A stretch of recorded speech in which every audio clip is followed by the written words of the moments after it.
Săptămâna asta am întâmpinat câteva mesaje pe internet despre niște discuții care au avut loc la niște predici, între niște păstori și doar vreau să expun un mesaj sau o idee care ar trebui cumva să ne ajute pe fiecare să înțelegem mai bine la ce suntem chemați și de ce, poate.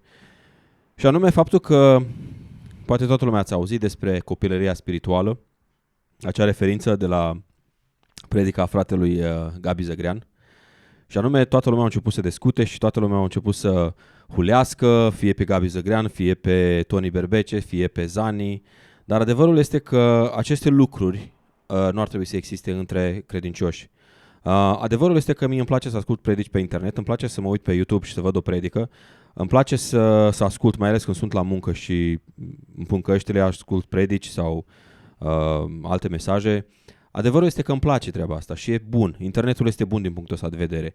Dar trecem pe partea cealaltă a podului, ca să-l numesc așa, internetul acesta, și sunt oameni care vor vizualizări, vor tot felul de popularitate și atunci aflând că fratele nostru Zani s-a convertit, să spunem așa, la pocăiți, toată lumea îl invită și în stânga și în dreapta și uită că de fapt menirea noastră ca și credincioși este să-l întărim pe acest om și să-l sprijinim, nu să-l chemăm la noi la podcast și la noi la biserică ca să avem mai multe vizualizări online sau pe live și atunci ca să fim populari. Poate credeți că greșesc spunând asta, dar cel mai probabil nu greșesc. Pentru că căutând popularitatea aceasta lumească pe TikTok, Instagram, Facebook și alte canale, eu cred că nu face decât să ne discrediteze pe noi ca și pocăiți, ca și creștini și atunci în ochii lumii nu o să apară decât niște oameni care se ceartă online până la urmă. Și atunci noi ce am rezolvat? Domnul Iisus nu ne-a chemat să ne certăm online, nu ne-a chemat să ne certăm nici măcar în biserici, dar a zis Pavel, bă frate, dacă aveți niște nedumeriri, niște contraziceri, nu e nicio problemă, stați acolo câțiva frați într-o cameră, rezolvați-le, discutați, că altfel zice că nu o să puteți să creșteți. Și atunci, da, înțeleg lucrul ăsta, că trebuie să avem și contraziceri, dar nu online. Cum ai mai fost și alte cazuri la care frații noștri de la cultul penticostal a trebuit să scrie scrisori specifice unor frați să înceteze cu balivernele pe live sau pe internet. Și atunci, unde ne așezăm?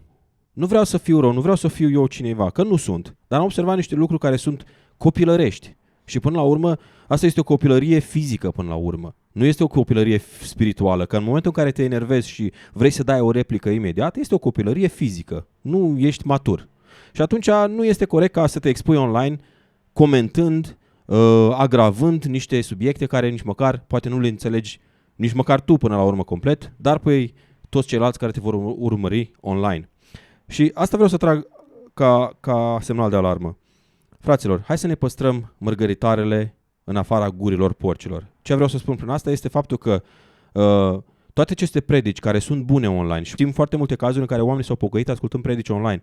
Haideți să nu facem din aceste predici online niște lucruri de care oamenii să râdă. Adică, dacă o predică este bună și cineva se poate pocăi și mesajul este bun, și eu dacă îmi bat joc de el, nu înseamnă că arunc mărgăritare în gura porcilor.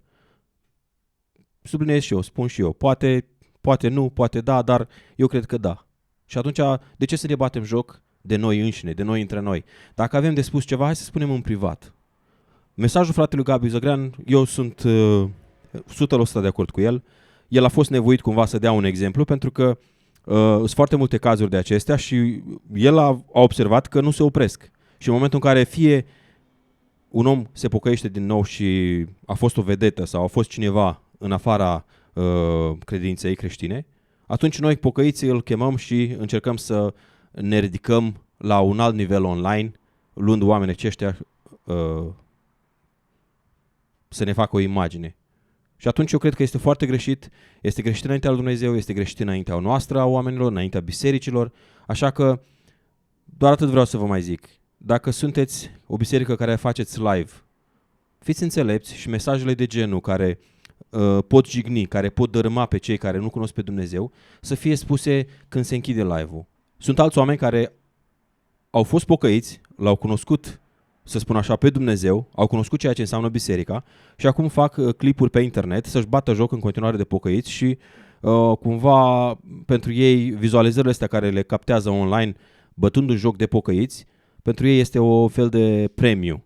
Dar nu uitați că banii sunt unealta mamonei, adică a satanei până la urmă, și cei care slujesc mamonei, adică slujesc internetului, slujesc platformelor online ca să facă bani, nu uitați că cel mai probabil îi slujiți mamonei. Și atunci, dacă tu ești fie creștin, fie fost creștin care faci lucrul ăsta, ești clar slujitor al mamonei și atunci ne pare rău, dar cam ar trebui să vă căiți, să ne căim cu toții până la urmă și să nu mai ajungem acolo.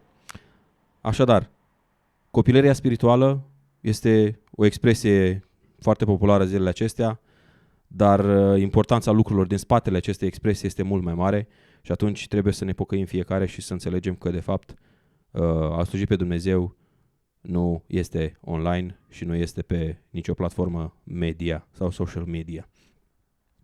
Vă salut!